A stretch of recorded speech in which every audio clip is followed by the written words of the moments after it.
Olá, seja bem-vindo, seja bem-vinda. Eu sou o Rodrigo Sigmura e este é o É Mais Que Tech, um podcast da Senior Sistemas. A partir de agora, vamos falar sobre uma norma que tem gerado muitas discussões dentro das empresas, a norma regulamentadora número 1.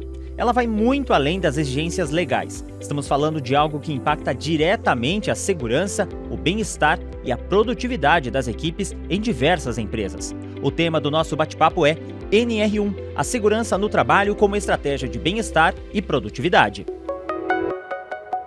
Começa agora o É Mais Que Tech, o podcast que discute gestão empresarial, inovação e transformação digital na prática.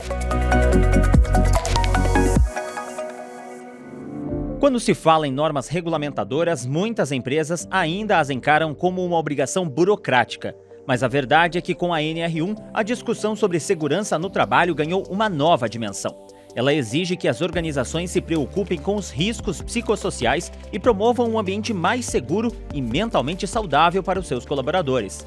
E para falar sobre esse tema, temos convidados com conhecimento prático que vão trazer olhares complementares sobre como as empresas podem implementar as exigências da NR1 com o apoio da tecnologia. Um deles tem um vasto conhecimento sobre saúde mental e compliance na área da saúde. Ele é Rui Cerqueira, fisioterapeuta e psicanalista, com uma especialização em saúde mental e auditoria e compliance em saúde. Com mais de 10 anos de experiência na gestão de saúde populacional, Rui passou por consultorias e operadoras de saúde, sempre focado em promover melhorias na gestão e no bem-estar das pessoas. Atualmente, Rui é analista de saúde corporativa no Zen Club, que faz parte do grupo Conexa, e tem se dedicado a apresentar as novas exigências da NR1, trazendo insights valiosos sobre como as empresas podem atender às novas regulamentações de saúde e segurança no trabalho. Rui, é um prazer ter você aqui com a gente. Eu que agradeço o convite para falar sobre esse tema tão importante atual, que são as novas exigências da NR1. Agora é um prazer apresentar nossa outra convidada, Tatiane Vale, especialista no módulo de gestão de desempenho e carreira aqui na Senior Sistemas. Conhecida pelos colegas como a mãe do produto, Tatiane é especialista em desenvolvimento de líderes e grupos, com mais de 500 pessoas impactadas. Ela é treinadora certificada pela APD, mentora de desenvolvimento pessoal e profissional e psicóloga com foco em psicodrama. Com 8 anos de experiência em psicologia organizacional, social e hospitalar, Tatiane tem uma vasta atuação em multinacionais, onde trabalhou com treinamento de líderes e times globais. Obrigado por ter aceitado o nosso convite, Tatiane. Obrigada a vocês pelo convite. Muito importante falarmos disso agora, né? Bom, agora que você já sabe quem está por aqui, vamos começar a nossa conversa de hoje. Bom, pessoal, a NR1 estava prevista para entrar em vigor no mês de maio, mas agora foi adiada para 2026. Basicamente, ela exige que as empresas cuidem da saúde física e mental dos seus funcionários e pode punir as empresas com multas. Por que essa norma ganhou tanta relevância nos últimos anos para vocês? Eu acredito que é um movimento social, na verdade, que essa norma vem acompanhando.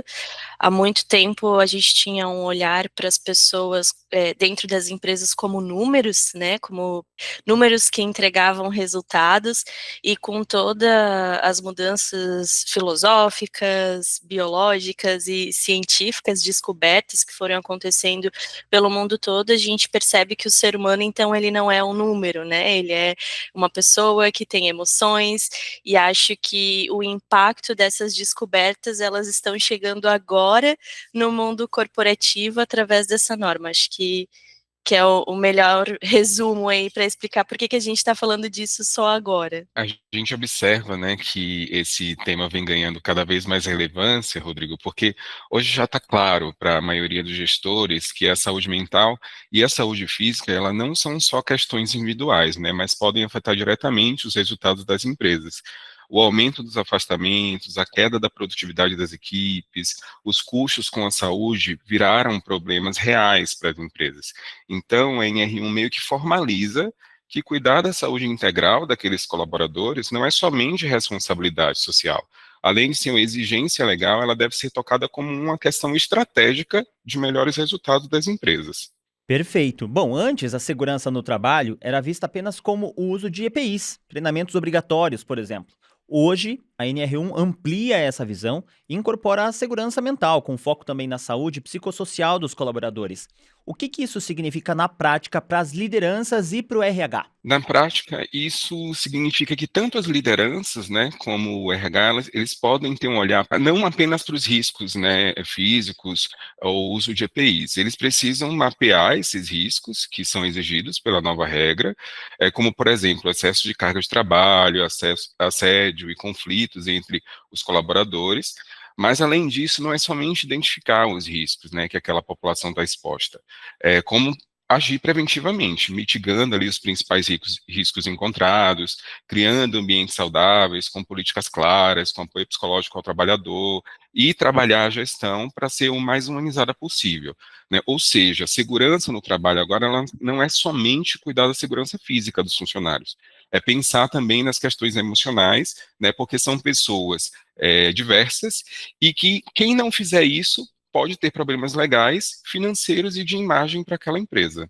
De encontro com isso que o Rui comentou, acho que aqui a gente tem uma questão mais intangível também, né. Então agora até agora olhava-se muito para os cuidados materiais do ambiente de trabalho. Então agora, os líderes e o RH, eles vão ter que começar a cuidar do que é intangível. Então de gestão de processos, gestão de pessoas. Aqui a gente fala de psicossocial, mas quando a gente olha lá a NR1, NR17, né, que se conectam, então tem a ver ali com a ergonomia também. Na verdade, a gente está falando de convidar esses RHs e esses gestores a começarem a fazer uma gestão efetiva dos processos e de toda a empresa, que vai além do ambiente de trabalho seguro, né. Bom, um ponto importante dentro dessa pergunta que eu acabei de fazer também é justamente a capacitação. Como preparar os gestores e os colaboradores para atuarem de forma alinhada com as exigências dessa norma? Bom, aqui é uma questão que precisa primeiro ser feito ali a análise dos riscos, né, então precisa entender o que a norma fala, fazer todas as etapas certinhas de mapeamento e tal, e entender aonde estão os riscos e quais são os riscos para então estruturar esses treinamentos que não vão ser, isso eu garanto para vocês que não vão ser treinamentos de um dia, né, provavelmente vão ser treinamentos e planos de ações aí de 1 ano, 2 anos, que vão realmente impactar na cultura da empresa e precisam impactar se essa empresa ela não tem ainda uma gestão estruturada de processos, de pessoas, por exemplo. Eu acho que capacitar os gestores, né, e os colaboradores sejam o pontapé apenas inicial, né. Para os líderes, por exemplo, o foco deve ser o desenvolvimento de habilidades de gestão, para uma gestão mais humanizada, né, reconhecimento de sinais de sofrimento emocional daquele colaborador, condução de conversas mais sensíveis, e para os trabalhadores é importante ensinar sobre saúde mental, desmistificando ali o cuidado em saúde mental e os canais de apoio que a empresa oferece. E, além disso, é importante incluir o tema nos treinamentos obrigatórios de segurança, né, que ajuda a criar uma cultura onde todos possam entender que a saúde física e a saúde mental caminham juntas, e corroborando com o que a Tatiane falou, algo a médio e longo prazo, não é a curto prazo que essa cultura é modificada. Bom, agora vamos honrar o nome aqui do nosso podcast, vamos falar de tecnologia, porque ela pode ser aliada nesse processo, né? Como que ela ajuda a identificar e mitigar os riscos psicossociais dentro das empresas para vocês? Quando a gente fala de tecnologia, estamos falando de dados organizados principalmente, né. Então, ao avaliar ali quais são os riscos que existem na empresa, a pessoa que vai avaliar, com certeza ela vai ter que olhar para dados. Então, se é uma empresa que tem uma estrutura ali tecnológica, que utiliza um sistema, bom, integrado com esses dados, vai ter muito mais facilidade tanto de identificar os riscos, quanto de fazer os acompanhamentos depois de indicadores, entender se as ações estão impactando positivamente ou não.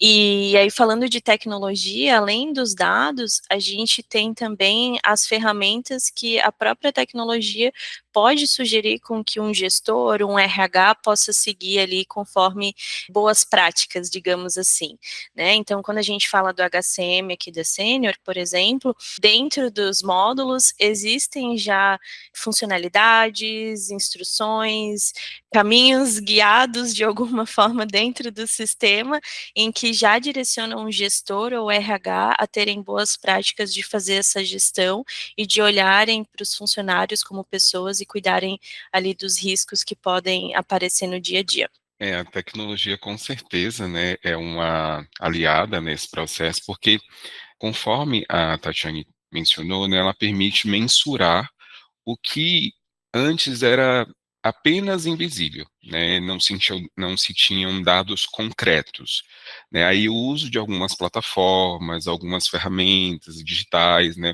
pode ser usadas para aplicar pesquisas, né, analisar os dados de clima organizacional, analisar os dados de engajamento, de indicadores de saúde mental daquela população, e aí a área de recursos humanos e as lideranças podem identificar áreas, podem identificar equipes com maior risco de adoecimento mental. Então, isso acaba ajudando a gestão a direcionar melhor as ações, né? Então, se for para aplicar treinamento, desenvolver programas de apoio psicológico, ou até mesmo realizar ajustes na gestão. Então, a tecnologia ela transforma os dados que eram subjetivos em dados objetivos e mais concretos, de fato, que podem, de uma maneira muito mais simples, facilitar ali as decisões de forma mais rápida, mais ágil e mais assertiva para as empresas. Acho que pensando também em mitigar ali os riscos, né, além de juntar os dados, ajudar e tal no mapeamento, ajuda muito a empresa também a trazer evidências em caso de alguma auditoria, né, então vamos imaginar um cenário que um auditor vai lá na empresa e pede evidências de que as ações estão sendo realizadas. Se você tem um sistema na tua empresa, fica muito mais fácil de juntar as informações, de mostrar ali, vou puxar sardinha para o módulo que eu sou a mãe, né, que você comentou lá no início, que é o gestão de desempenho e carreira. Então, mostrar lá que os líderes estão fazendo reuniões de one-on-one, estão dando feedbacks para as pessoas, que existe uma avaliação justa de metas sendo feitas para essas pessoas, para esses funcionários, né? Então, isso ajuda a trazer evidências para o auditor fiscal também, que é bem importante. Perfeito, Tatiane já pincelou um pouquinho de alguns exemplos, né? Mas eu queria me aprofundar. Eu acho que é legal da gente trazer esses exemplos para que o pessoal consiga materializar melhor o que a gente está falando aqui no episódio. Vocês conseguem mencionar, de repente, algum indicador, alguma experiência específica que aconteceu aí com vocês, que de repente possa ajudar a ilustrar um pouco melhor o que a gente está comentando aqui nesse episódio? Bom, alguns indicadores, né, eles podem ser utilizados como uma maneira de mensurar ações, né, que aquelas empresas podem desenvolver, que estejam desenvolvendo, né? Por exemplo, absenteísmo, rotatividade, número de afastamento por CDF, né, que são os CIDs relacionados à saúde mental, ou por outras questões psicológicas, né, os resultados das pesquisas de clima, a percepção de engajamento desses colaboradores, o uso, né, desses programas de apoio que as empresas venham a ter, né, também dá para medir a produtividade, né, a satisfação no trabalho, a redução de conflitos, e aí, tendo evolução nos resultados desses indicadores, além de atender, né, as regras, trazem retorno para a empresa, que sobretudo retorno financeiro. Um outro indicador bem importante também, não sei se você comentou, são as horas extras, e isso é um dos primeiros números que brilham ali, né, quando alguém vai fazer uma avaliação, opa, tem um volume alto de horas extras aqui nessa área, ou na empresa como um todo, então é um risco psicossocial, e vale ser muito bem investigado, porque a hora extra, quando a gente fala do ponto de vista psicológico, organizacional, ela tem uma linha tênue ali que é muito difícil de identificar no dia a dia se não tiver uma boa liderança.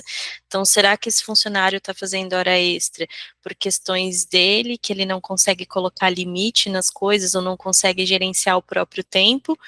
Ou será que essa hora extra realmente é devido a uma quantidade de demanda muito alta e precisa de mais pessoas dentro dessa área, né? Então, indicadores como esses, eles precisam ser bem investigados. Eu gostaria de pontuar algo relacionado a isso que a Tatiane acabou de falar, sobretudo sobre a questão das atividades em si, é que muitas vezes a demanda do indivíduo, ele exige que tenha alguns riscos envolvidos. Então, existe um risco, por exemplo, que é o de alta necessidade de concentração, atenção e memória, que em muitas funções não há como não existir esse risco. Porém, é preciso que exista o pensamento de como reduzir o adoecimento ou o excesso de utilização daquela atenção e memória, porque ao longo do tempo pode desencadear em riscos para o negócio, em riscos para o próprio colaborador e, consequentemente, trazer questões trabalhistas. Eu vou fugir um pouquinho do script aqui, porque eu acho que essa é uma pergunta que vai ao encontro do que os nossos ouvintes estão esperando dentro desse tema. A gente mencionou aqui antes que essa nova regulamentação, né, a NR1, pode implicar multas para as empresas. Eu queria que vocês tentassem explicar para os nossos ouvintes em que medida isso pode acontecer de fato? Quais são os indicadores que, de repente, vão ser levados em consideração para que uma empresa eventualmente seja realmente multada, seja punida por não cumprir essas normas? Então, inicialmente, né, como as regras iriam ser colocadas para um contexto mais educativo em maio desse ano, mas foi prorrogado para o ano que vem para de uma forma mais efetiva, é super importante que já haja mitigação desses riscos, porque a norma fala que a partir do ano que vem, quando de fato vai haver a efetividade dessa norma, as empresas elas precisarão, além de colocar quais foram os riscos identificados no PGR, as ações que estão sendo colocadas em práticas, né, para que, quando chegar o momento de uma possível fiscalização, as informações estejam claras, né, e a empresa não seja multada. É claro que multas ainda não está claro nas regras qual o valor, qual a proporção dessa multa, né, qual a frequência que haverá nessa fiscalização, mas a gente sabe que é proporcional ao tamanho da empresa, ao faturamento, ao volume de funcionários, e que, de acordo com o próprio Ministério do Trabalho e Emprego, se houver qualquer tipo de fuga à regra, haverá sanção. Bom, como o Rui falou, né, esses programas de saúde mental estão se tornando parte da estratégia das empresas e ajudando justamente a cumprir as exigências da NR1. Para as empresas que ainda não possuem procedimentos consolidados, esse aí é um processo desafiador nessa implementação? Bom, eu diria que toda mudança é desafiadora, né? Depende de como que o RH e a gestão da empresa vão encarar. É claro que precisa ter todo um processo estruturado de gestão de mudanças, de explicar para a diretoria da empresa o que é o impacto disso, por que isso está acontecendo, né? Que não é algo que é uma lei e a gente tem que simplesmente atender. Não, existem impactos muito positivos para a empresa, né? Porque quando a gente fala de melhorar a saúde mental das pessoas, a gente está falando de melhorar a produtividade. Então, que bom que nesse momento a empresa vai parar e vai fazer isso. Então, sim, existe o lado desafiador, mas é um desafiador que vai trazer muitos frutos para essa empresa depois. E como eu comentei, é algo que muda a cultura. Então, é preciso pensar em toda uma estrutura aí de mudança de cultura dentro da empresa, de manter essas ações ativas, assim como foi feito até então com toda a parte física, né, quando a gente fala de ergonomia, por exemplo, que precisa implementar algum suporte ali na mesa da pessoa, cadeira e tal, isso vai ter que ser implementado também em áreas que mostram esses riscos psicossociais. Então, um exemplo prático, né, a ginástica laboral. Então, existe um risco de ergonomia e as empresas implementaram lá a ginástica laboral.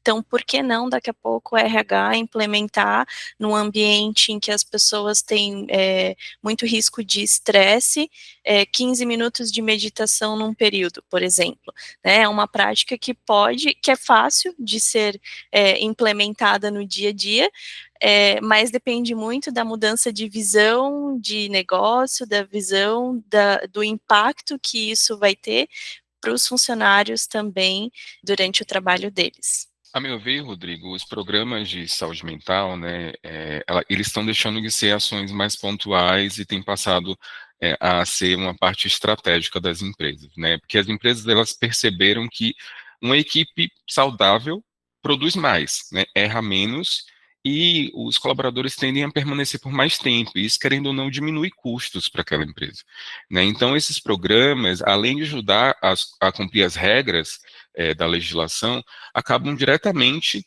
né, atuando na prevenção desses riscos e acabam promovendo um ambiente de trabalho mais seguro, tanto do ponto de vista físico quanto no ponto de vista emocional.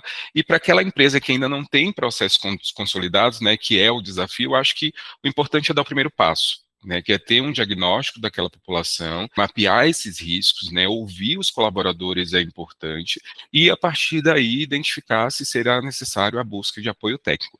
Geralmente a busca por um apoio técnico de um profissional voltado à questão laboral é necessário se a empresa não tem processos estruturados a isso, né? Mas eu acho que o primeiro ponto mesmo é mapear e entender como está o diagnóstico daquela população e aí seguir para os cuidados necessários. Bom, a verdade é que o Brasil teve o maior número de afastamentos por ansiedade e depressão em 10 anos. E é sobre isso que você vai saber mais no nosso quadro agora. Núcleo de Insights.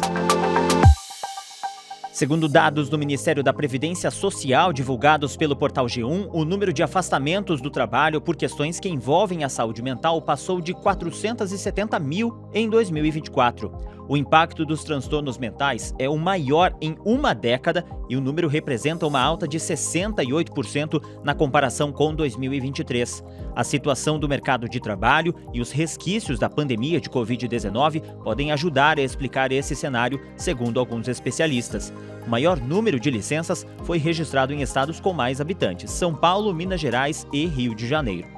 E as mulheres com cerca de 41 anos são maioria. Elas passam até 3 meses afastadas do trabalho por conta de ansiedade e depressão. E como explicar isso? Dentre os fatores estão a sobrecarga de trabalho, a remuneração menor, a responsabilidade do cuidado da família e a violência.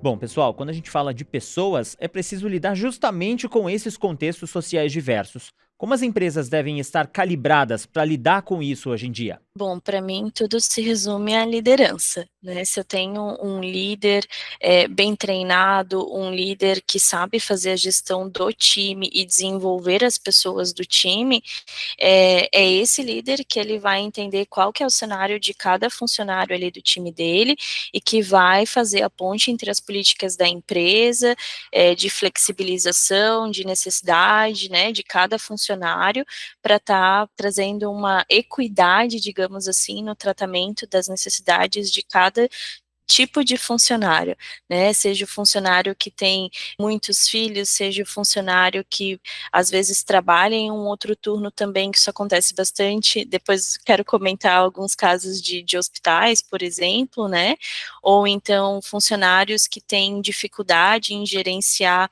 estresse ou já tem alguma ansiedade ou depressão diagnosticada, por exemplo, porque são pessoas, então cada pessoa tem a sua história ali e esse líder ele precisa estar ciente de quem que são as pessoas do time dele. Eu concordo com a Tatiane, né? Eu acho que as empresas estão cada vez mais entendendo que cada colaborador pode apresentar uma realidade diferente, né? Porque se a gente pensar que numa empresa existem pessoas que têm cultura, gênero, religião, questão familiar, condição socioeconômica totalmente diferente uns dos outros, esses contextos com certeza vão influenciar em como essas pessoas lidam com o trabalho, né, e que se essas mesmas empresas, né, atuarem na população como se todos tivessem o mesmo contexto, certamente haverão trabalhadores que vão ficar ali adoecidos mentalmente. Então, as empresas, elas devem investir em escuta daquele colaborador, em lideranças mais empáticas e políticas mais inclusivas, que foi o que a Tatiane trouxe na questão da equidade. Também é importante ter dados ali que mostrem onde estão as maiores vulnerabilidades, e a partir daí construindo uma cultura, né, que no meio corporativo se fala muito, uma cultura de trabalho saudável, que, com o passar do tempo, se torne natural a todos aqueles colaboradores, até que em um dado momento o funcionamento normal dessa empresa já vai estar atendendo ao contexto da NR1. Bom, a gente falou aqui um pouquinho de cultura das empresas, a verdade é que é muito difícil de mudar culturas ruins em algumas corporações. É possível dizer que essa seria uma oportunidade para que as empresas também fortaleçam sua área de compliance e melhorem, por consequência, a cultura lá dentro? Sem dúvida, Rodrigo. A NR1, ela cria uma associação direta entre saúde, segurança e compliance no ambiente de trabalho. Né, quando a empresa pensa, né, e estrutura programas de saúde, mapeia os riscos, por exemplo, principalmente agora no caso dos riscos psicossociais, e registra todas essas ações preventivas mediante esse diagnóstico que elas tiveram, essa empresa ela está fortalecendo a governança, né, está reduzindo o risco de multas, reduzindo também a possibilidade de processos trabalhistas, né, e além disso, está demonstrando um compromisso que tem, né, um compromisso ético, além de ter responsabilidade social, né. O que eu tenho observado é que tem sido cada vez mais valorizado pelo mercado e pelos próprios trabalhadores esse tipo de gestão, né. E aí, quando você pensa em estar dentro do que exige a NR1, é muito mais do que estar cumprindo a lei. Né, você também eleva o padrão de compliance da empresa. Então, é baixo no que falamos anteriormente, é estratégico cuidar da saúde mental do trabalhador. Ainda mais que o assédio moral, ele entra muito forte também como um risco aqui quando a gente fala, né, desse cenário. E quando você tem uma área de compliance muito bem estruturada, ela já vai prevenir ali que esses assédios aconteçam, né, através de um canal de denúncia. Então a empresa ela já vai ter uma forma de mapear antes do que mapear os riscos psicossociais, então através de denúncias de assédio e ações também referente a essas denúncias, e não deixar para descobrir só quando vai fazer a avaliação dos riscos psicossociais, que aí talvez ele já virou uma bola de neve e fica um pouco mais difícil de ter ação. Então, tendo essa área de compliance bem estruturada ajuda a mitigar esse tipo de risco também, né? Bom, antes da nossa última pergunta, você sabia que a Sênior tem a WIPO, um braço de benefícios que pode ajudar as empresas nesse processo de adaptação à NR1? A WIPO oferece soluções que integram saúde mental e saúde física para apoiar o bem-estar dos colaboradores. E como sabemos, a saúde mental tem tudo a ver com a NR1, que aborda os riscos psicossociais. Com o apoio da Zen Club, a WIPO proporciona um cuidado psicológico eficiente e a Total Pass cuida da saúde física, ajudando as empresas a prevenir problemas e criar um ambiente de trabalho mais saudável e produtivo. Rosângela Bos, analista de produtos da WIPO, pode nos contar um pouco mais sobre como essas soluções se encaixam no cenário atual de exigências da NR1. O papel do RH ele nunca foi tão estratégico como é hoje. A NR1 nos convida a olhar com mais atenção para um tema que tem ganhado cada vez mais espaço dentro das organizações, que é a saúde emocional no ambiente de trabalho. E por isso nós oferecemos e disponibilizamos para as empresas soluções com um olhar na saúde emocional e também com um olhar na saúde física, que não deixa de trazer resultados muito efetivos quando nós falamos de riscos psicossociais, né? E a atualização da norma, ele traz esse foco, onde a gente fala sobre fatores como estresse, ansiedade, a sobrecarga emocional, né? E outros que podem impactar diretamente no bem-estar dos colaboradores. E ignorar esse cuidado, ele pode gerar afastamentos, queda de produtividade, um clima organizacional frágil. Por outro lado, também quando a empresa assume esse compromisso, ela cria um ambiente mais seguro, humano e mais engajador das pessoas. E quando a empresa cuida da saúde emocional dos seus colaboradores, desde já, ela se fortalece, ela fortalece as suas equipes, mas ela também motiva e cria um senso de pertencimento das pessoas. Bom, muito obrigado, Rosângela. Agora, vamos conversar aqui com o Rui justamente sobre a Zen Club. Como que acontece essa interação entre Zen Club, Sênior, enfim, todas essas plataformas envolvendo justamente NR1? Rui? Hoje, Rodrigo, a Zen Club oferece tanto um mapeamento, né, quanto a análise dos riscos mapeados e oferece as ações que possam mitigar esses riscos. Então, através de uma plataforma, os colaboradores respondem a um questionário, na verdade, bem objetivo em relação a como é a sua rotina de trabalho. A partir daí, a gente consegue extrair um relatório com todas as informações, onde a gente identifica como está a população de maneira geral, como está a população por área, departamento, regional, né? E a partir daí a gente se debruça em cima dos riscos identificados e oferece a possibilidade de ações que possam mitigar. Então, treinamentos com a liderança, treinamento dos colaboradores, psiquiatria no trabalho, né, brigada de saúde mental, que é quando a gente faz o treinamento com uma parte do time para aqueles colaboradores, né, estarem preparados para situações que necessitam de cuidar da saúde mental dos seus próprios colegas. Então, existe uma gama de ações que Zen Club oferece como uma forma de, além de mapear, mitigar esses riscos e tornar o completo, né? A empresa acaba atendendo a legislação em relação aos riscos psicossociais. Bom, a gente está chegando já no finalzinho do nosso episódio, mas antes eu queria que vocês deixassem aí uma dica, um recado final para as empresas, para os gestores que estão adiando esse movimento de entrar em conformidade com a norma regulamentadora número 1. Bom, eu diria que, independente, né, das novas regras que são exigidas pela NR1, eu acho que a empresa deve pensar na saúde mental do trabalhador como uma oportunidade real de fortalecer o negócio, né, além de cumprir, é claro, a legislação.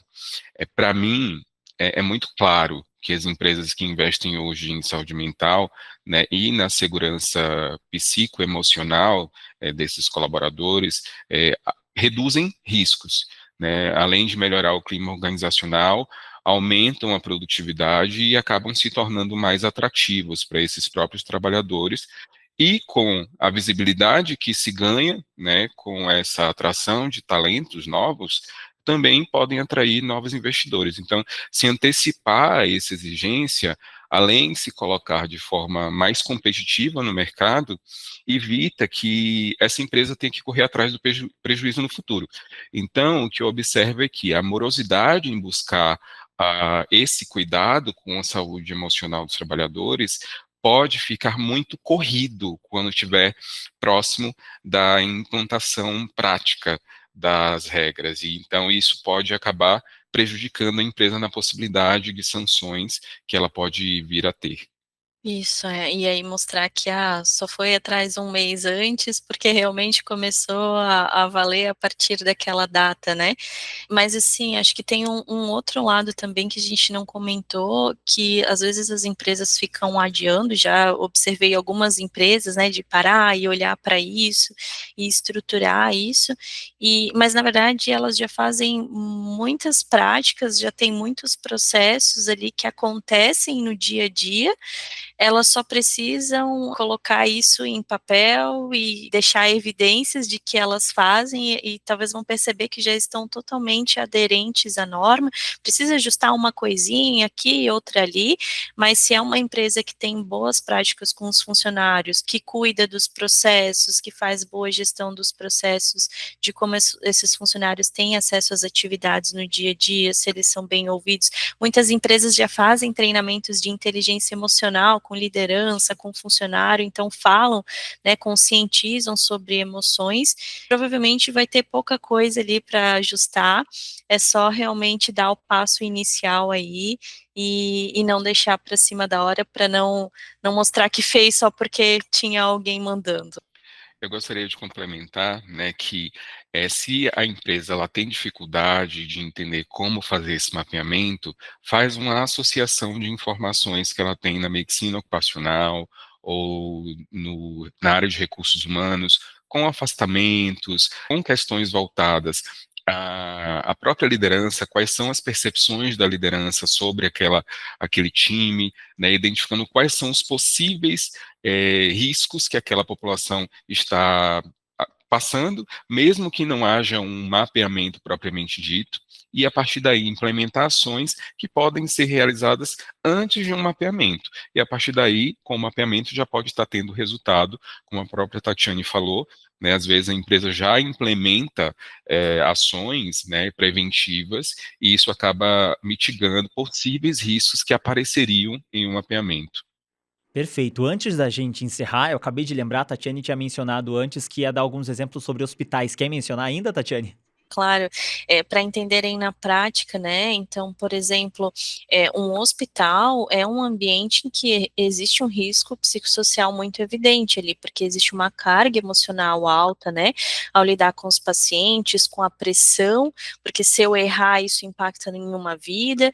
Então, eu sei de muitos hospitais, por exemplo, que já tomam várias medidas para mitigar esse tipo de risco. Além dessa questão emocional, existe também a questão dos plantões que os profissionais fazem, que são muito com uma escala alta, e isso impacta também como um risco. Mas assim, como o Rui comentou em uma fala dele, é do tipo do trabalho que eles precisam fazer esses plantões, e por isso muitos hospitais já têm essas práticas implementadas justamente para garantir ali que existe um cuidado, uma gestão desses riscos, né, que é o objetivo aqui da norma. Um outro lugar, assim, que é muito visado, principalmente pelo Ministério do Trabalho, são bancos, né, em que possuem metas muito altas e é uma carga emocional ali de estresse também alto, áreas que lidam bastante com atendimento a cliente, por exemplo, áreas de suporte, né, então são áreas que têm risco evidente e que provavelmente muitas empresas hoje já fazem algum tipo de ação, e aí com a norma, quem não faz ainda vai ter que se adequar e ajustar para que isso não cause danos psicossociais para os colaboradores. Eu gostaria de pegar um gancho do que a Tatiane trouxe sobre a questão dos hospitais, né, fazendo os reportes, né, dando as devolutivas dos mapeamentos aqui em Zen Club, eu observo que os principais riscos que as empresas estão sujeitas, né, é a necessidade de atenção, foco e memória. Então, eu sempre trago na devolutiva desse mapeamento que existem ações, existem profissões, como o médico cirurgião, por exemplo, que precisa estar exposto a esse tipo de risco a todo tempo.